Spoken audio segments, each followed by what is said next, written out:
Hujambo na karibu tena mtazamaji wa The World News katika kipindi hiki cha ulimwengu wa siasa. Mimi ni Adam Hussein. Marekani imekuwa ikitumia propaganda kuipamba Israel katika mashambulizi dhidi ya Iran. Pengine ni kutokana na kuonyesha ukubwa wake Marekani katika ulimwengu, lakini pia ni kutaka kuonyesha kwamba labda Iran haina uwezo wa kuweza kupambana na Marekani wala Israel. Siku ya Jumapili, Marekani ilifanya shambulizi katika vituo vya nyuklia vya Iran, huku rais wa Marekani Donald Trump akitangaza kuwa Marekani imefuta kabisa maeneo matatu ya nyuklia ya Iran, ikiwa ni pamoja na Natanz, Fordo na Isfahan. Na ni katika kile alichokisema kwamba sasa maeneo matatu ya nyuklia ya Iran katika kile alichokita mafanikio makubwa ya mashambulizi, akisema kwamba sasa Iran haina tena nyuklia.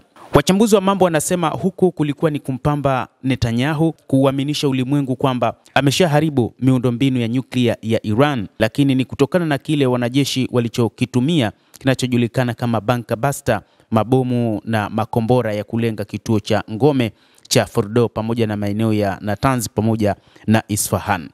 Na uamuzi wa Donald Trump kujiunga na kampeni ya kijeshi ya Israel unaashiria kuongezeka kwa kasi katika eneo hilo ambalo limeshuhudia mauaji halaiki ya Israel kwa zaidi ya miezi 21 huko katika ukanda wa Gaza. Na uingiliaji kati ya Marekani unakuja zaidi ya wiki moja baada ya Israel kufanya makombora yasiyokuwa na msingi katika maeneo ya nyuklia ya Iran na yale ya kijeshi baada ya kuishutumu Teheran kwa kutengeneza mabomu ya atomiki. Iran pamoja na shirika la Umoja wa Mataifa la kuratibu nyuklia limekanusha madai kwamba Teheran iko mbioni kutengeneza silaha za nyuklia. Lakini pili ni kwamba shambulizi ambalo limefanyika ni katika maeneo yaliyolengwa, kwa mujibu wa Donald Trump, kama ambavyo amesema kwamba wamelipua maeneo yote matatu makuu ya nyuklia ya Iran. Sasa inaonekana kama ni propaganda ya kutengeneza mazingira ya kushindwa kwa Iran. Wachambuzi wa mambo wanasema kwamba lau Fordo ingeangamia kama ambavyo rais wa Marekani alizungumza, ni wazi Iran isingeendelea na kuthubutu kuendelea na vita siku ile ya Jumapili, kwa maana kutumia makombora yake mapya ambayo haikuyatumia katika kipindi hiki kufanya mashambulizi dhidi ya Israel. Ikumbuke kwamba Iran siku ya jana iliendelea na matumizi ya makombora mazito, ikiwa ni pamoja na makombora ya aina ya Khaibar Shekan na mengineyo mengi. Lakini ingekuwa kwamba vituo vile vingeumizwa ama vingeharibiwa, Iran isingeendelea na vita. Lakini taarifa ambazo zilitolewa na mamlaka nchini Iran ni kwamba kulikuwa na uharibifu mdogo hasa katika kituo cha Fordo ambacho ndio kilikuwa lengwa haswa, ambacho ndio kilikuwa na utajiri wa uranium ya kutosha, na ndicho ambacho kilikuwa kikitajwa kwamba ndio kilichukua kinarutubisha mafuta. Sasa eneo hilo linadaiwa kwamba ni moja kati ya maeneo ambayo yameimarishwa sana na yako chini ya ardhi, yapo kwenye kina kirefu sana, karibia mita 800 katika mji wa kaskazini wa Qom. Lakini pia kituo cha nyuklia cha Natanz ni jumba kuu la kurutubisha uranium nchini Iran na lipo karibu na Isfahan katikati mwa Iran. Lakini kuna kituo kingine cha teknolojia cha nyuklia ambacho ni kituo kikuu cha ubadilishaji na utafiti kusini mwa mji wa Isfahan. Kwa mujibu wa jenerali wa Marekani Dan Kane na mwenyekiti wa pamoja wa wafanyakazi, kundi kubwa la washambuliaji 7 la siri aina ya B-2 kila moja likiwa na makombora mawili lilizinduliwa kutoka nchini Marekani siku ya Ijumaa jioni kama sehemu ya operation ya kile walichoita Midnight Hammer, na waliamini kwamba mashambulizi haya yangeweza kuharibu kila kitu katika eneo hilo. Lakini kwa mujibu wa taarifa ambazo zimetolewa na mamlaka nchini Iran ni kwamba maeneo ambayo yameharibiwa katika eneo lile la Fordo ni eneo la kuingilia na kutokea, kwa maana hawakufika kwenye eneo haswa lenye uranium ama lenye nyuklia huko katika kiwanda cha Fordo. Kadhalika hata taarifa ambayo ilitolewa na wakala wa nishati ulimwenguni IAEA imeeleza kwamba uharibifu katika eneo la Fordo ulitokea kwa kiasi kidogo sana, tofauti na kile ambacho kimeelezwa na rais wa Marekani Donald Trump. Lakini pia hata kauli ya Donald Trump na waziri wake wa ulinzi Pete Hegseth zimeonekana kutofautiana pia.